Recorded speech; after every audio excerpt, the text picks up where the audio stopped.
কুরআন থেকে মুখ ফিরে নিয়ে কুরআন থেকে দূরে সরে গিয়ে অতিমাত্রায় দুনিয়ার দিকে ঝুঁকে পড়ার কারণেই মুসলিম জাতি দুর্বল হয়ে পড়ে। আর এখান থেকেই আমাদের পিছনে পড়া শুরু।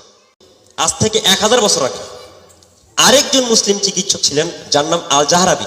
আল জাহরাবি 30 খণ্ডের একটি চিকিৎসা ইনসাইক্লোপিডিয়া বই রচনা করেছিলেন এবং সেই বইটির নাম আত-তাসরিফ।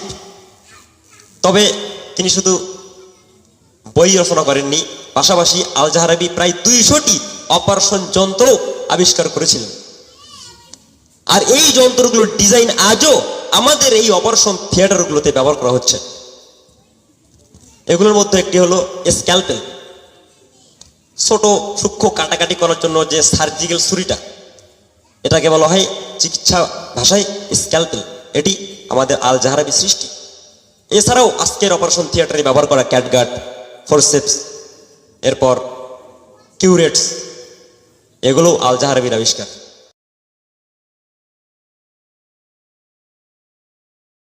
কুরআন থেকে মুখ ফিরে নিয়ে কুরআন থেকে দূরে সরে গিয়ে অতিমাত্রায় দুনিয়ার দিকে ঝুঁকে পড়ার কারণেই মুসলিম জাতি দুর্বল হয়ে পড়ে। আর এখান থেকেই আমাদের পিছনে পড়া শুরু। আজ থেকে 1000 বছর আগে আরেকজন মুসলিম চিকিৎসক ছিলেন, যার নাম আল জাহরাবি। আল জাহরাবি 30 খণ্ডের একটি চিকিৎসা ইনসাইক্লোপিডিয়া বই রচনা করেছিলেন এবং সেই বইটির নাম আত-তাসরিফ।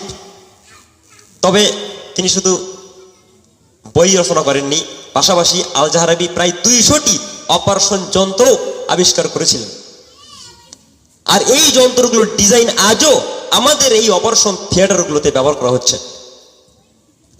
এগুলোর মধ্যে একটি হলো স্ক্যালপেল, ছোট সূক্ষ্ম কাটাকাটি করার জন্য যে সার্জিক্যাল ছুরিটা, এটাকে বলা হয় চিকিৎসা ভাষায় স্ক্যালপেল। এটি আমাদের আল জাহরাবি সৃষ্টি।